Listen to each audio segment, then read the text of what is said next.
choisissent dans notre choix personnel, alors que le Seigneur a dit, c'est pas vous qui m'avez choisi, mais c'est moi qui vous l'ai choisi. Voyez-vous, c'est ça la parole de Dieu. Quand le Seigneur il nous choisit, on ne peut pas se tromper. Si on choisit nous-mêmes une religion, déjà on est dans l'erreur, parce qu'on fait affaire à des gens du monde, des gourous, des idoles, du bois, de la pierre, comme j'ai dit, hein, c'est des statues, tous ces gens-là. Ils ont des yeux qui ne voient pas, les oreilles qui n'entendent pas, une bouche qui ne parle pas. Ils sont semblables à la statue qui est devant eux. Hein, et c'est même souvent les statues qui les représentent, parce que comme je vous dis, hein, le pape a fait sa statue et tout le monde se jette à ses pieds de cette statue. Mais un mort ne peut rien faire pour un vivant, qui est le Seigneur. Alors là, je vous parle comme ça, là, de la part du Seigneur. C'est pourquoi les idoles d'Égypte, les rois de ce monde, eh bien, les idoles se sont agitées. Hein, on peut lire ça dans Ésaïe 19, versets 1 à 4. Mais les idoles qui se sont agitées, c'est comme Johnny Hallyday qui s'agitait, lui, pour envoûter le monde. Ou Elvis Presley, qu'on disait, c'est une idole. Et quand Elvis Presley il passait avec sa grosse voiture, assez grosse, eh bien, avec ses roues, quand il passait sur la terre, eh bien, les gens allaient, où c'est qu'il allait passer, ils prenaient la terre, ils la mettaient, ils voulaient la cravate d'Elvis Presley, ils voulaient, je sais pas, ses sous-vêtements, ils voulaient tout, tout était ramassé, c'est ça l'idole. On est fous de leur idole, dit le Seigneur. C'est ça les idoles du monde.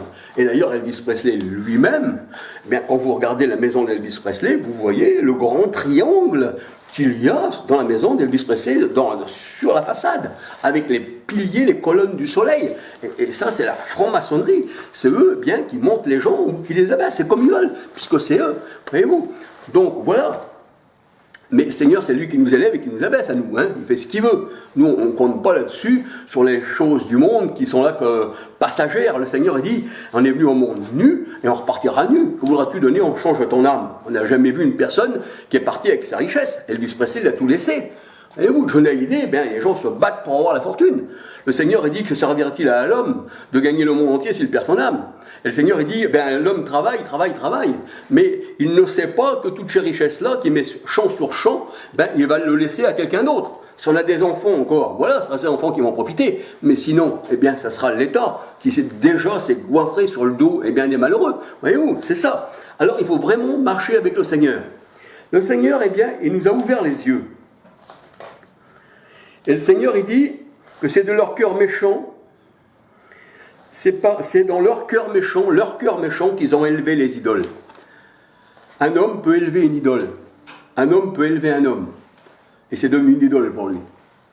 Voyez-vous? Et même l'idole de Pierre, ça ressemble au pape. Et ils vont l'élever parce qu'elle ressemble à leur idole de pape. Voyez-vous? Et cette idole-là, elle est faite de pierre, tout ça. Et le pape aussi, il est comme la pierre, il ne voit pas, il ne connaît pas, il ne sait rien. Le Seigneur dit, ceux qui se confient dans les idoles de pierre, de bois, tout ça fait de main d'homme, ceux qui les prient leur ressemblent. Et si vous priez le pape, vous ressemblez aussi au pape. Parce qu'il est mort aussi comme la pierre qui lui ressemble. Voyez-vous? Donc il faut venir au Seigneur. Alors c'est vrai que le méchant, il a élevé son idole dans son cœur. Ézéchiel 14, versets 3, 4 à 11. Et Ésaïe 8, verset 4. Alors vous savez que la croix que l'on trouve dans les sectes aujourd'hui, dans les fausses religions, tout ça, ici et ça, elle est vénérée plus que le Seigneur. Il l'appelle même la Sainte Croix, le Saint Bois, ô Sainte Croix. C'est comme si que le Seigneur Jésus serait venu aujourd'hui, on l'aurait fusillé, et on dirait, ô Saint Fusil, ô Sainte Cartouche calibre 44, oh, comment tu m'as donné la bénédiction. Mais c'est de la folie. C'est celui qui est monté sur ce bois maudit, qui a été en malédiction, Galates 3, 10, 13, qui a été mis en malédiction pour nous, qu'il faut adorer. Il a pris nos péchés, c'est lui. C'est pas la croix. La croix, il l'a détruit, qu'il dit le Seigneur. Il dit qu'il l'a vaincu. Et vous savez que la croix, elle représente la pyramide. Elle représente l'Égypte. Et quand Jésus a vaincu la croix, oui, quand il a vaincu la croix, il a vaincu l'Égypte. Parce que la croix représente la pyramide. Vous prenez une pyramide, regardez-la telle qu'elle est, elle a 4 faces, et appuyez dessus. appuyez et dépliez-la. Ça vous fait une croix. Ça vous fait la croix que les gens adorent. C'est une croix franc-maçonnique. C'est la croix du monde, c'est l'Égypte. Et si vous prenez la tour Eiffel, c'est pareil. C'est pareil. Vous prenez la tour Eiffel, elle a 4 façades. Appuyez dessus, ça fait la croix de Malte. Ça fait aussi les croix franc-maçonnes. Et ça, quand on force les gens à adorer la croix, c'est forcer les gens à adorer l'Égypte, c'est forcer les gens à adorer la franc-maçonnerie, les princes de ce monde, les jésuites, les hitlériens, les grands de ce monde, et les foules entières suivent. Mais quelle folie! Et avec ça, vous voulez la bénédiction. Mais c'est fou! Revenez en vous-même, pécheurs. Revenez. Ne savez-vous pas que la parole de Dieu, elle est écrite littéralement, mais on doit la comprendre spirituellement. On peut l'expliquer, et d'ailleurs, je l'ai déjà expliqué comme ça, littéralement. Ah oui, il y a un bout de temps, je l'ai expliqué littéralement. Pour bien faire comprendre, mais je ne sais pas si les gens ont compris. Mais, en vérité, elle n'est pas littérale. Elle est spirituelle. Pour ça qu'on a des yeux spirituels, on n'a pas des yeux de chair. La parole de Dieu, elle dit, c'est dans la profondeur de la parole que se trouvent les secrets de Dieu. Mais c'est pas nous qui y allons avec nos yeux charnels. Il faut que le Seigneur ait loin d'huile, de collyre, de son amour, ses élus, pour qu'on puisse connaître. Voyez-vous? Alors voilà, hein, on peut dire que la croix, la tour Eiffel, la pyramide, eh bien c'est le symbole de la croix. Et je vous invite à regarder mes vidéos, la croix et ses secrets. Hein, il y a plusieurs vidéos. Vous savez, sur mes vidéos, il y a la 1, la 2, la 3, la 4. Hein, c'est écrit en tête. Pour bien comprendre, il faudrait regarder toutes les vidéos. Parce que sinon, vous allez prendre le train en marche et vous allez peut-être un peu comprendre, mais il faut bien, pour comprendre quelque chose, il faut commencer de son départ à la fin. Et j'ai fait plusieurs vidéos à ce sujet. Voilà, en les notant par 1, 2, 3, 4.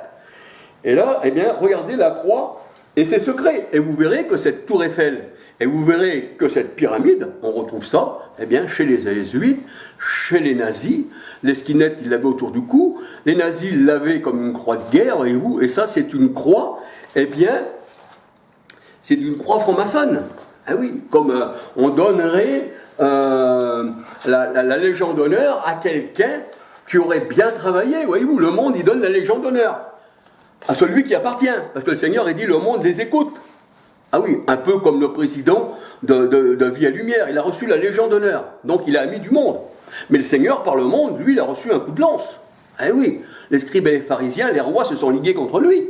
Il n'a jamais été une personne, le Seigneur, hein, en tant que Dieu manifesté en chair, eh bien une personne qui a reçu la Légion d'honneur par le monde. Au contraire, le Seigneur a dit, le monde m'a haï, il m'a même haï sans cause. Et vous qui m'appartenez, eh bien vous serez de même haïs, parce que vous ne faites pas partie d'en bas, mais vous faites partie d'en haut. Et on reconnaît les faux prophètes à l'amour qu'ils ont pour le monde et que le monde a pour eux. Voyez-vous, alors si on reçoit la Légion d'honneur, ben c'est plus aimer, c'est carrément participer, hein, c'est carrément entrer hein, chez l'ennemi, alors que c'est même pas des ennemis, hein, ce sont plutôt des amis, et ils se serrent la main avec des poignées de main, vous savez, bien secrètes. Voilà, c'est pour ça que le Seigneur il dit que les faux prophètes, les gens du monde, hein, l'Égypte, eh bien elle se fait des clins d'œil, elle se met des coups de pied et elle fait des signes. Ça, il parlait de ça, eh bien pour ceux qui sont initiés à la franc-maçonnerie, voyez-vous. Mais le Seigneur aussi, dans sa parole, il dit, vous aussi, vous êtes des initiés, mais par les mystères de la parole de Dieu. À vous, il vous était donné de connaître, mais pour les autres, non. C'est un évangile voilé, c'est un évangile caché, qu'il faut avoir les yeux du cœur pour comprendre. Toute la parole de Dieu, du premier commencement, du premier chapitre de la parole de Dieu jusqu'à l'Apocalypse, c'est que des mystères. C'est une source. Jésus disait, je suis la source. Quiconque vient à moi n'aura jamais soif. Et heureux, parce que vos yeux voient. Eh bien, merci Seigneur, merci. Et fais Seigneur que tes élus voient aussi. Tes élus, avec aussi un E à la fin. Hein, c'est-à-dire aussi les femmes, et aussi les enfants. Parce que le Seigneur, il dit, eh bien, que celui qui était en âge eh bien, d'apprendre la parole de Dieu, hein, eh bien, il devait apprendre aussi. Et le Seigneur, il dit qu'il nous a élus avant la fondation du monde. Donc, même les enfants, eh bien, sont aussi élus, puisque avant la fondation du monde, on était élus. Et quand on est sorti de notre mère, on était aussi des élus. Alors, c'est vrai que cette tour Eiffel et cette pyramide représentent la croix, représentent l'Égypte que Jésus a vaincue. Eh oui, il a vaincu la croix, il a vaincu l'Égypte, il a vaincu la tour Eiffel là, avec ses secrets, et la grande pyramide qui représente Pharaon, et tout le monde entier qui sont rattachés à tout cela. C'est pour ça que la parole de Dieu, elle dit dans 1 Jean 5, 19, 20, 21, eh bien que le monde entier est sous la puissance de cette pyramide, de cette Égypte, de ces gens du monde, de cette franc-maçonnerie. Pourquoi ? Parce que la parole de Dieu, elle dit, les bâtisseurs, c'est-à-dire ceux de l'Empire ancien, jusqu'à maintenant, qui appartiennent toujours à la même pyramide, ils ont rejeté la pierre principale. Et vous savez, la grande pyramide, je vais vous faire voir aussi des choses. Et aussi la tour de Babel, qui est vraiment la grande pyramide aussi, la pyramide inachevée, parce que le Seigneur, il les a arrêtés dans leur course. Il voulait que tous soient un, comme aujourd'hui, tous dans le mondialisé, alors que le Seigneur, il dit, j'ai donné des bornes aux nations, afin qu'ils ne les dépassent pas, et eux ils se mettent contre le Seigneur, qu'ils ont enlevé les bornes, et ils veulent faire des hybrides de partout, alors que le Seigneur a fait les espèces et les races d'hommes aussi. Il a fait les espèces de bêtes, d'animaux, tout ça, mais les animaux, les bêtes, tout ça représentent aussi les personnes qui appartiennent à la terre. C'est pour ça que le Seigneur a dit qu'ils ont un corps de bêtes leur fut donné, comme au roi au temps de Daniel, mais qui par la suite s'est tourné vers le Seigneur et que le Seigneur l'a béni. Là on voit que il faut que le Seigneur, lui, nous bénisse. Voyez-vous, pour qu'on puisse, comprendre ses paroles. Alors Jésus a vaincu la croix, c'est-à-dire il a vaincu la pyramide, il a vaincu le monde, la pyramide pharaonique, symbolisée par les montagnes, parce que le monde et les rois de ce monde sont symbolisés par les montagnes, par la pyramide d'Égypte. Ils ont rejeté la pierre principale. Ils veulent bâtir, mais ils ont rejeté la pierre principale. Et je voulais vous dire aussi que sur les bâtiments qu'ils appellent l'église, les catholiques, il y a des clochers qui ressemblent carrément, les clochers, je vous ferai voir sur mes autres vidéos, qui ressemblent carrément, ou recherchez vous-même, qui ressemblent carrément les clochers catholiques, des bâtiments catholiques, qui ressemblent carrément à la tour de Babel, qui ressemblent à la tour du Parlement européen. Voyez-vous ? Au Parlement européen, c'est une tour qui est inachevée. C'est pour ça que quand ils disent qu'ils veulent faire un nouvel ordre mondial et puis qu'ils veulent rassembler tout le monde, ils se mettent en contradiction que le Seigneur les a dispersés sur toute la terre. Et là, ils veulent recommencer aujourd'hui. Mais ils sont contre le Seigneur, parce que qui peut lutter contre Dieu ? Qui peut lutter contre Dieu ? Et on peut dire que le Seigneur, s'il laisse faire, c'est qu'il a un plan derrière ça. Parce qu'il n'y a rien qui ne vient pas du Seigneur, aussi bien que le mal. Le Seigneur a dit dans Jacques 4,12, c'est lui, qui relève, mais c'est lui qui fait trébucher. Deutéronome 28, 1 à 68, c'est lui qui donne la bénédiction, mais aussi la malédiction. Et oui, regardez dans mes vidéos, les démons n'existent pas. Mais les démons n'existent pas. Je parle de ces sujets, et vous regardez aussi les démons, et Dieu Tout-Puissant, il faut tout regarder toutes les vidéos complètes, qu'il y a plusieurs vidéos, il ne faut pas en regarder qu'une. Vous regardez aussi voix incompréhensible de Dieu, c'est ce qu'il disait, Paul, quand l'Éternel avait endurci le cœur de Pharaon. Pour ça qu'il disait qu'il peut résister à sa puissance, qui peut résister à ce qu'il veut de nous, puisqu'il a endurci le cœur de Pharaon, peut-il encore blâmer ? Alors on voit que ce n'est pas Pharaon qui avait un démon dans le cœur, mais que c'était le Seigneur qui avait endurci son cœur. Alors je parle un peu de tous ces sujets, si vous voulez regarder, si c'est vous qui voyez. Et si je fais ces vidéos, c'est pour un partage, pas non plus pour dire je veux qu'on m'écoute, si c'est bien, alléluia, mais aussi si vous avez des questions, et si vous avez aussi des choses à me dire à ce sujet, vous êtes les bienvenus. Parce que vous savez que la parole de Dieu, elle dit qu'il est bon pour les frères de demeurer ensemble. Psaume 133, c'est là que le Seigneur envoie la bénédiction. Et on s'instruit les uns les autres. Et ça c'est beau. Voyez-vous, il ne suffit pas non plus d'entendre, mais c'est aussi de recevoir. C'est ça la communion. La communion, c'est pas dans un sens, c'est aussi de communier ensemble.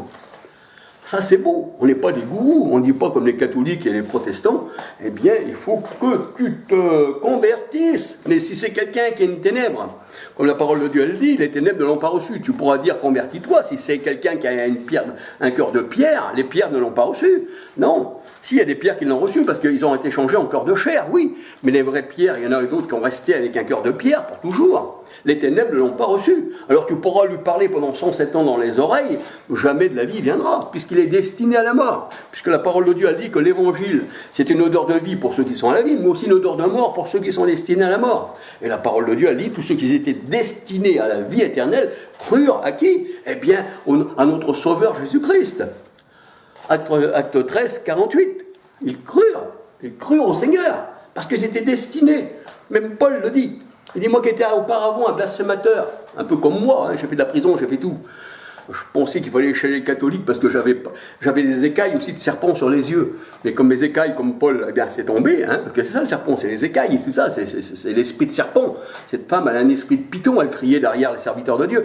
Eh bien c'est ça. Et là, eh bien, quand les écailles tombent, c'est le Seigneur qui nous les fait tomber, d'ailleurs c'est pas nous qui les faisons tomber. Hein. Paul, il respirait le meurtre, le sang. Il avait des lettres pour massacrer l'église du Seigneur, et il dit j'étais qu'un blasphémateur, mais là, la rencontre du Christ, c'est pas lui qui l'a choisi, ce n'est pas moi, vous qui m'avez choisi, mais c'est moi qui vous l'ai choisi, dit le Seigneur, avant que le monde soit, Éphésiens 1,4.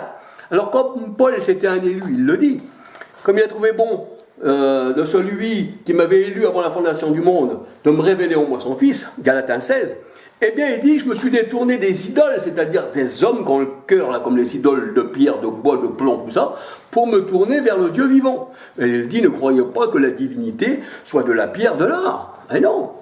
Avant, c'est ce qu'on adorait, les idoles de pierre, tout ça. Et les idoles de pierre, tout ça, ça représente les hommes, ça représente tous ceux qui se prennent pour des idoles, dont leur statut est sur la place, et qui leur ressemblent bien physiquement à ceux qui servent ces idoles. Alors voilà, c'est ce que je voulais dire. Le Seigneur, il a vaincu donc cette croix, cette pyramide. Hein. Et oui. Et le Seigneur, il dit, j'ai aplani les montagnes, c'est-à-dire, et les collines, qui représentent les rois de ce monde, qui représentent la montagne aussi, hein, le symbole franc-maçonnique qu'on voit que tous les gens de la haute sont en haut, là. Hein. Et le Seigneur, il dit, je les ai fait déchoir, de leur sommet, ces rois, ces bêtes. Apocalypse 17, 11. Apocalypse 17, versets 9, 10, 12. Eh bien, ça, ce sont des rois. Apocalypse 17, versets 9, 10, 12. Ce sont des bêtes, parce qu'ils ont un cœur de bête, un cœur de pierre. C'est ce que nous dit la parole de Dieu. Et la grande prostituée, là, qui est aussi l'Europe, hein, qui est aussi le monde, qui est aussi la Louve, qui est tout ça, eh bien, ça représente la ville. Apocalypse 17, versets 5 et 18. 18, c'est la ville. Apocalypse 17, 5, 18. Et la statue de la liberté, c'est pour ça qu'ils mettent les francs-maçons en liberté, égalité et fraternité. La statue de la liberté n'est ni plus ni moins la représentante de l'Europe. Et Europe, c'est la déesse Europe. Ça représente la Marianne. Ça représente la soi-disant Marie qu'on appelle Notre-Dame, et puis qui a pris feu. Et que toutes ces statues à l'intérieur, et qui ont brûlé. Et ces statues-là, s'ils auraient pu faire quelque chose, eh bien, ils auraient déjà évité que leur demeure brûle, et ils n'auraient pas brûlé eux-mêmes. Ce n'est qu'un tas de cendres. Alors, priez-les si vous voulez, priez la cendre. Il faut être fou, quoi, pour prier tout ça. Elles avaient des yeux, tout ça, mais le Seigneur a dit, je les ai foutus, je les ai brûlés. Et en brûlant ces statues-là, c'est le jugement de Dieu qui est déjà venu, dans 1633, il a vaincu le monde, hein, il l'a jugé. Il dit, j'ai jugé Satan et tout. Eh bien, ça représente les gens du monde, ça. C'est pour ça que le monde, lui, veut reconstruire ce bâtiment. Tous les rois du monde donnaient de l'argent, là, on donne de l'argent, on donne de l'argent. Pourquoi ? Parce que ce bâtiment-là, ça les représente. Et toutes leurs statues sont à l'intérieur. Ils ne voulaient pas que ça brûle, ça. Ah non, nous, on est des idoles. Il faut bien qu'on leur donne quelques statues, parce qu'ils ne peuvent pas être partout à la fois. Donc ils sont représentés par des statues de bois, tout ça. Et quand ils sont morts, bien, on met leurs statues sur la place. Sur la grande place. Et tout le monde, c'est un peu comme dans Daniel, hein, la statue du monde, hein, qui était faite de tous les métaux, là, de l'idole, hein, qui était faite de tous les métaux, le bois, la pierre, l'or, enfin tout ça. Et que le Seigneur est venu frapper, hein, qui est venu, une pierre se détacha de la montagne et qui frappa. Voilà, c'est ça. Et c'est ça, il a frappé ce qu'on appelle leur dame, hein, qui n'est pas madame en moi, mais leur dame à eux, et qui disent que c'est Marie. Et en vérité, il n'y a rien à voir avec Marie, parce que Marie n'a jamais voulu ça. Ça, c'est plutôt Isis, la femme à l'enfant, qu'on trouve chez les pharaons, et qu'on trouve aussi dans le monde. Et oui, et c'est pour ça que les gens du monde, vous prenez le pentecôtiste, tout ça, américain, qui les églises fausses, les fausses églises aujourd'hui, là, qui sont ici, la pentecôtistes, Assemblement de Dieu, protestantistes, tout ça, ça vient des courants américains. Et ces courants américains, eh bien, ils ont voté aussi pour Trump la dernière fois, pour qu'ils rebâtissent, parce qu'ils pensent qu'une fois que le temple là, de Pierre sera rebâti là-bas à Jérusalem, le Christ va revenir, mais il est en nous. Et il ne va pas revenir pour être dans un temple de pierre. Le Seigneur dit qu'il n'habite pas dans des maisons de pierre. Ah oui, hein, dans Acte 17, 24, Dieu, ou 26, Dieu n'habite pas dans des maisons de pierre, il habite en nous. Or, la parole de Dieu, elle dit, or, notre corps est pour le Seigneur, et le Seigneur c'est l'Esprit ne reste pas dans les pierres. Et c'est pour ça qu'il disait, il ne restera pas pierre sur pierre, Matthieu 24, versets 1, 2, 3, de ce temple de pierre. Mais vous, vous êtes des pierres vivantes, c'est nous les pierres vivantes. Eh oui, 1 Corinthiens 6, 13 à 19, nous sommes le temple du Seigneur. Et où? Alors, quand on regarde toutes ces femmes, hein, la symbolisme de la femme, ça représente l'ancienne Ève de Adam, qui a fait pécher son homme, qui a fait pécher l'humanité, parce que par un seul homme, le péché était rentré dans le monde, mais par un seul, le péché était ôté. Le premier Adam, c'était un homme charnel, la parole de Dieu nous dit. Le dernier Adam, Christ, qui est l'antidote de l'homme charnel, hein, qui nous a sauvés de sa main, je vous sauverai de vos ennemis, qui dit le Seigneur. Eh bien, ça veut dire que, et puis de leur enseignement, eh bien, ça veut dire dans 1 Corinthiens 15, versets 45 à 50, la chair, le sang n'arrive pas du royaume des cieux, à 50 bien sûr, eh bien que le nouvel homme, Adam, lui, nous a donné la vie. Le Seigneur dit, venez à moi, je suis le chemin, la vérité et la vie. Jean 14, 5, 6. Ah oui, il est la vérité et la vie. La vérité, pas le mensonge. Parce que eux, ils disent que le mensonge, l'idole, la pierre, le bois, tout ça, c'est mort, ça. C'est le mensonge. Le Seigneur a dit, vous ne savez pas que vous avez le mensonge devant vous. Vous vous adressez à un morceau de bois et une pierre. Et ça, c'est l'homme. La bois, la pierre, tout ça, c'est l'homme. Ah, il y a tellement de choses dans la parole de Dieu. C'est bien, le Seigneur, il dit que sa parole, c'est un trésor. Et celui qui cherche trouve. Et frapper, on vous ouvrira. Mais frapper où? Et ouvrir où? Eh bien, le Seigneur, il ouvre la porte de notre cœur. Voyez-vous, on dit, Seigneur, eh bien, donne-moi des yeux qui puissent te voir, mon Dieu, comme tu veux que je puisse voir. Et c'est pour ça que Paul, il ne voyait pas, lui, il ne voyait pas. Il fallait que les écailles tombent de ses yeux, ces écailles de serpent.